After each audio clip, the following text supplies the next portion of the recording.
Eu sou o Alfredo do Axé Noir Podcast. A gente tá tentando marcar uma entrevista contigo. Vou falar isso porque é muito estranho você acompanhar o cara pela internet e agora tá vendo pessoalmente. Mas assim, eu queria, na verdade, fazer uma colocação e pegar não é um conselho, pegar uma métrica do que fazer. Vou lhe dar um exemplo, por exemplo, que eu fiz uma campanha para prefeito em Uruçuca. É uma cidade que tem 13% de saneamento básico. 20 anos de poder de uma pessoa lá. Melhor em nada. A cidade passa fome. Mas como todos os problemas são muito complexos, é um conselho mesmo que eu acho que é uma diretriz que você tem que dar pra gente que é militante do bom senso. Porque o bom senso virou uma coisa extremamente radical hoje. Então assim, você querer que as pessoas morem bem, ter saneamento básico, ter comida, ter emprego, virou uma coisa meio complicada hoje. E você bate muito sobre isso. Mas, por exemplo, como a gente vai conseguir combater? E como você vai ajudar a gente a virar o voto do cara que vende o voto? Que a gente sabe que isso acontece muito. Mas você está pautando a política hoje nacional, pautando vários assuntos. Então, assim, a gente vê hoje várias pessoas grandes falando o que você fala. Entendeu? Então, assim, começaram a imitar. Exatamente. Tá bom, né? Começaram a imitar e tá tudo certo. E a gente sabe de onde vem. E assim, a palavra que eu mais escrevo na internet hoje é efeito Renan Santos. Entendeu? Porque o cara começa a falar e você fala. Só que, por exemplo, como é que eu não posso culpar o cara que vende o voto? Entendeu? Porque ele consegue... Eu posso, tem que culpar sim. Começa por isso. Se eu começar a responder, você tem que entregar à pessoa a ideia de que ela tem direitos e deveres. O brasileiro foi feito a acreditar que ele só tem direitos.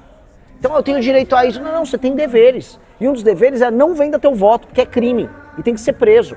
Porque a pessoa tem que entender o seguinte, que ela não tá... Quando ela vende o voto, isso todos os estudos... houve 2 faculdades americanas que fizeram estudos sobre isso no Brasil. É uma troca, a pessoa não se vê numa posição passiva. Ela fala o seguinte, eu vendi meu voto, tá? Mas eu te apoiei, coloquei minha família, agora eu sou seu parceiro. Ao longo do seu mandato, você vai, por exemplo, se furar o pneu da minha Kombi, se furar o telhado, ele vai bater na porta do vereador. Ele acha que ele é um parceiro, ele é um sócio do mandato do vereador.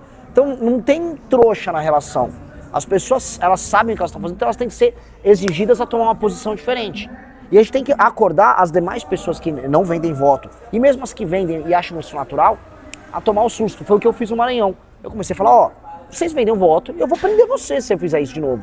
A pessoa tem que se tocar, mas tá errado? Ela não sabe que tá errado. A compra de voto é regra nas cidades pequenas do Brasil todo, assim, há pelo menos um século. Ela é regra. As pessoas não sabem que isso é errado. Então a gente tem que mostrar que é errado, explicar as consequências da venda de voto que ela faz, e aí começar a construir uma consciência. E as pessoas despertam, as pessoas conseguem despertar. Então, você precisa fazer um racha nesse público, explicando pra ele que isto é crime e que isso tem que ser combatido. E aí quando eu mostro, viu, o cara que você vendeu o voto, ele faz com que sua vida seja uma desgraça, que não tem emprego na tua cidade, que não tem saneamento básico, aí isso começa a despertar. Um pedido para você bater mais nessa pauta, porque hoje quando a gente vai virar esse voto, é um pouco complicado, porque de 2 em 2 anos é o que ele tem, é a saída que ele tem para poder botar uma telha em casa, fazer um muro, alguma coisa, porque geralmente as pessoas estão passando fome, então não Bolsa Família, entendeu? Ele não tem como. Então assim, eu acho que o problema é um pouco complexo e a gente tem que ter uma frente em vários braços para poder atuar nisso. A gente sabe que é crime, a gente fala, e na maioria das vezes ele também não tem um conhecimento de que o voto dele é secreto, porque o cara pega o título dele, o cara pega o título dele, então ele não tem esse conhecimento. Então a gente precisa de uma força nacional para dizer, isso está errado. Isso vai ter parte do governo federal numa parceria com o TSE para acabar com a compra de voto no Brasil. Os candidatos todos têm que ser muito presos, até porque é isso que motiva o surgimento daquele ciclo em que o deputado pega a emenda em Brasília, a emenda é desviada com o prefeito, um pedaço de dinheiro desviado vira caixa 2 vira a compra de voto.